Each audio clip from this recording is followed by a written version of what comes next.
कार्तिक कथा सुनो सभी सहज मन लाए। 13वां अध्याय लिखूं श्री प्रभु शरण में आए।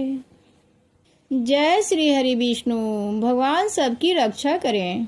श्री हरि विष्णु सबका कल्याण करें। अब हम जुड़ते हैं जय सनातनी से। आज हम श्रवण करेंगे जय सनातनी में कार्तिक मास महात्म कथा अध्याय 13। कथा को पूरी श्रवण करें। कथा पसंद आए तो चैनल को लाइक, सब्सक्राइब और कमेंट भी अवश्य करें। अब हम शुरू करते हैं कार्तिक मास महात्म कथा अध्याय 13।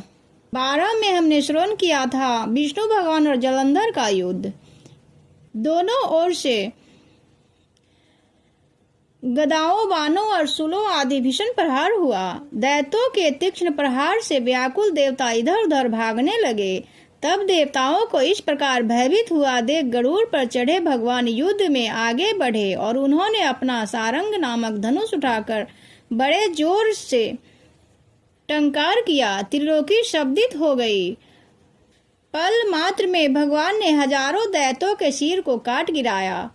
फिर तो विष्णु और जलंधर का महासंग्राम हुआ। बाणों से आकाश भर गया। लोग आश्चर्य करने लगे। भगवान ने हजारों दैत्यों के सिर को काट गिराया। फिर तो विष्णु और जलंधर का महासंग्राम हुआ।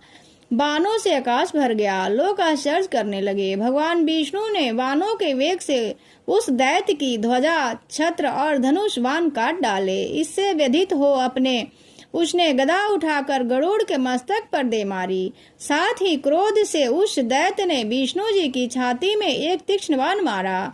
इसके उत्तर में विष्णु जी ने उसकी गदा से प्रहार किया।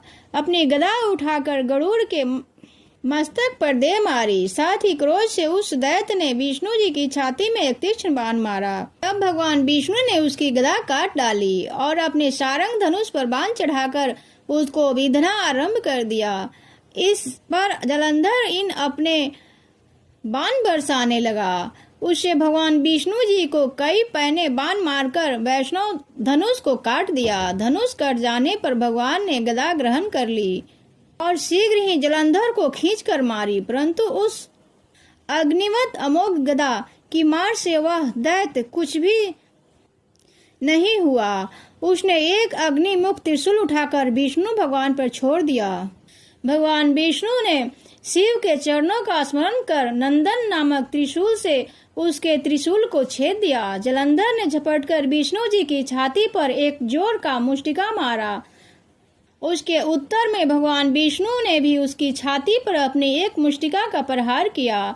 फिर दोनों घुटने टेक बाहुओं और मुष्टिकों से बाहु युद्ध करने लगे। कुछ ही देर में भगवान के साथ युद्ध करते रहे। तब सर्वश्रेष्ठ मायावी भगवान उस दैत्यराज से मेघवाणी में बोले, हे रण दुर्मद दैत्य श्रेष्ठ, तू धन्य है जो इस महायुद्ध में इन बड़े बड़े आयुधों से भी भयभीत न हुआ।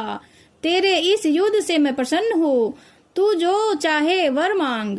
मायावी विष्णु की ऐसी वाणी सुनकर जलंधर ने कहा, हे भावुक, यदि आप मुझ पर प्रसन्न हैं तो यह वर दीजिए कि आप मेरी बहन तथा अपने सारे कुटुंबियों सहित मेरे घर पर निवास करें। नारद जी बोले। उसके ऐसे वचन सुनकर विष्णु भगवान को खेद हुआ, किंतु इसी क्षण देवेश ने तथास्तु कह दिया। अब विष्णु भगवान सब देवताओं के साथ जलंधरपुर में जाकर निवास करने लगे। जलंधर अपनी बहन लक्ष्मी और देवताओं सहित विष्णु भगवान को वहां पाकर बड़ा प्रसन्न हुआ। फिर तो देवताओं के पास जो भी रत्न आदि थे सबको ले जलंधर पृथ्वी पर आया। निशुंभ को पताल में स्थापित कर दिया और देव, दानव, यक्ष, गंधर्व, सिद्ध, सर्प, राक्षस, मनुष्य आदि सबको अपना वंशवर्ती बना त्रिशूल त्रिभुवन पर शासन करने लगा। उसे धर्मानुसार सुपुत्रों के समान प्रजा का पालन किया। उसके धर्मराज से सभी सुखी थे।